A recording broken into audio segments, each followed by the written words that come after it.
I'm Doug from Global West, and today we're going to talk about installing a coilover system on a Chevelle frame. Now we happen to have a display frame here that we're going to use. It makes it a little easier than having the whole car here. And the coilovers, a lot of people are using them today, and they're using stock lower control arms, or they're using an aftermarket tubular lower control arm. And there's several companies building coilover kits. One of the interesting things with, I answer a lot of tech, and I actually have people that are a little bit confused on how the shock goes in and how it should index in the frame and just how it goes together in general. So I thought I'd just take a minute and explain how this goes together. And we're going to show you how we actually install it on the demo frame here, which is, you know, it's simulating what's going to happen when you put it on the car. So let's start out first by, we're going to have the coilover shock absorber, and in the kit you're going to have most kits, there's different brands out there, but most kits are going to have a jam nut, and there's a little step on here which you might be able to see, and that's going to go up. So you're first going to put this on all the way. It's going to run all the way down, and you want to bring it all the way down to the base of the shock. It'll make life a lot easier when you go to install it on the car, because you don't want any spring pressure on the coil when you get around to doing this. So run this all the way down.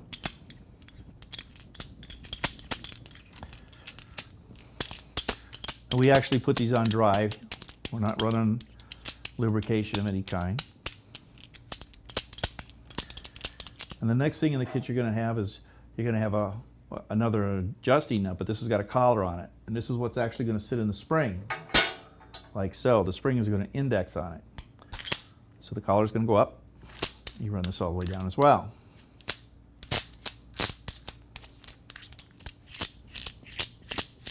Okay, so once you get this all the way down, then what we're going to do is, in our particular kits, we're going to give you a thrust bearing kit. So you're going to have you have a thrust bearing, needle bearing setup here, and a couple of flat washers. They're going to go together, flat washer, needle bearing, flat washer. I'm going to drop on down here. I'm going to index on this collar. Now the reason why we do this is because it's going to make life a whole lot easier when you go to adjust this for setting your ride height, because the spring won't have the drag like it would if it didn't have a bearing on there. It allows you to adjust these freely, okay? So we're kind of to the point there where this, as far as we're going to go here, we are going to put a flat washer on the top. You're going to get a cushion, and that goes on next. And we're pretty much ready for putting the coilover on. Now, on the car, what you're going to do is you're going to remove the shock, of course, the stock shock. You're going to take the coil spring out and use a coil spring compressor to get it out. There's a lot of kinetic energy there, and you don't want that thing flying out at you. So use a spring compressor, and you're going to drop the lower control arm or swing it down off your spindle. Now what we've done on this frame is we've already got that completed. We have the lower arm out of the way, and we're going to go ahead and show you how this is going to install into the frame. So let's get started. Okay, so you can see on the frame here we've got the lower control arm out of the way, and we're ready to accept the coilover kit. Now on our display here, we've deliberately cut a section of the frame out right here so you can see how all this is going to go together. Now when we do these, we also leave the spindle intact. The upper control arm's still on the car, the spindle's hanging from the upper control arm, so your brakes would be on there, everything's still okay. All you have to do is drop this lower control arm. The sway bar will be off as well.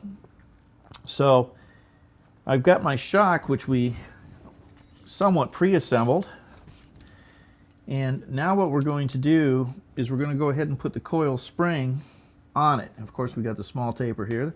Flat ground goes down, drops on in, and actually before we do that, I'm going to show you something here. Let me pull this back out. Up in the top up here in the frame, you see this where the frame protrudes down? This particular area is what the spring is going to index on. It actually goes around that. So it's going to go up in here and it's going to index. You see, so I can't slide it side to side. Okay? So you don't want to have it off so like it's sitting like this. It needs to be indexed, okay? So sometimes you got to get underneath there and look up while you're putting this together and what have you, but make sure that that spring is properly indexed in the top of the frame. You're going to go ahead and put this up through here. This goes through the top of the shock, goes through your shock hole originally in the frame. It's going to slide up in there like so. And what I do is I grab the cushions that go, you're going to put a cushion on the top because you have the, then you're going to have the flat washer that goes next. And then you're going to go ahead and install the shock nut. And so the shock is actually going to be able to hang in the frame with the spring like so. Okay. So when you get this in there, as you can see, the shock now, when you do a coilover, the shock bolts on top of the lower control arm. This is whether you're running a stock arm or one of our tubes or somebody else's. It always goes to the top. It never comes from the bottom, okay? Now with this all the way down, you see I don't have any, this could slop around and what have you, right? So I could actually bring this up. Now the length of your spring is going to vary with different kits. This happens to be a high performance spring. It's a stiffer rate. More of a racing spring, shall I say, so it's going to be shorter. But at any rate, if I had a longer spring, what you want to do here is you want to take up this distance. Is all you're really doing here. Because you want that to stay indexed. So no matter what it is, run it up there and so she stays a little indexed. Like so.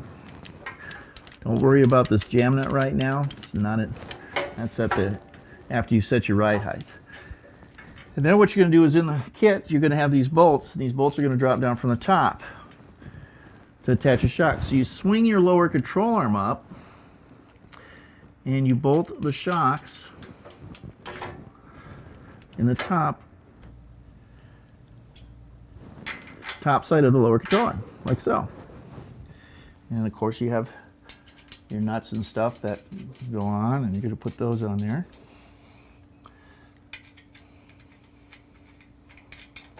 Okay.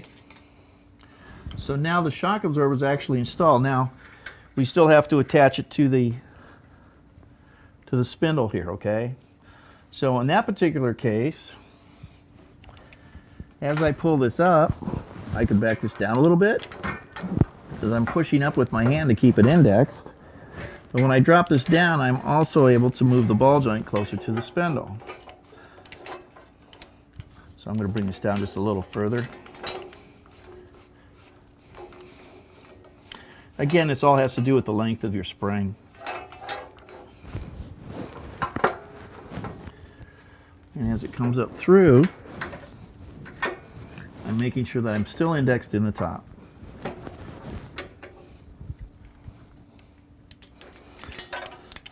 You could actually put your floor jack underneath the lower control arm at this point and just jack the lower arm up into the spindle and hook it up that way. It'd be a little faster.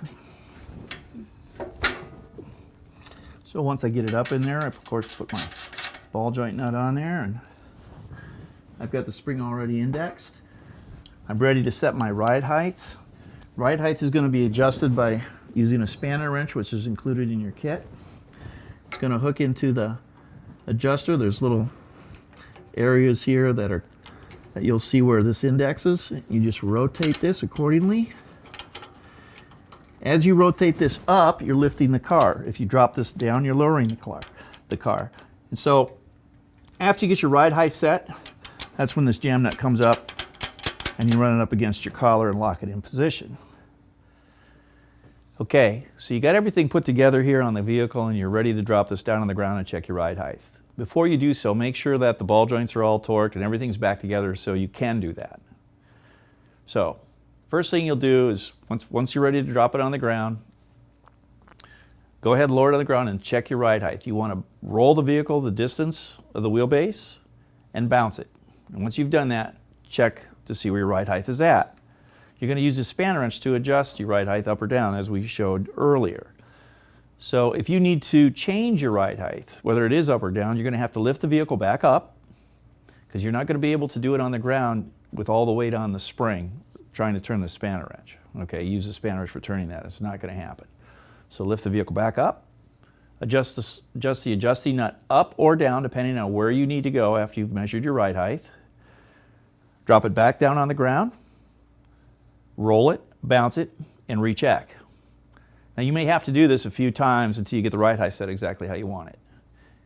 Once you have achieved it though, then you're going to lift the vehicle back up, and you're going to use the spanner wrench again, and you're going to run the jam nut up against the adjusting nut that you have been using for setting your ride height, and lock it in position. After you've achieved that, this car is ready to come down. Drop it back down to the ground, and that's all set. You're ready to go. So adjusting your ride height is not that difficult. Just remember you got to have the weight of the vehicle off of it, and that's pretty much it.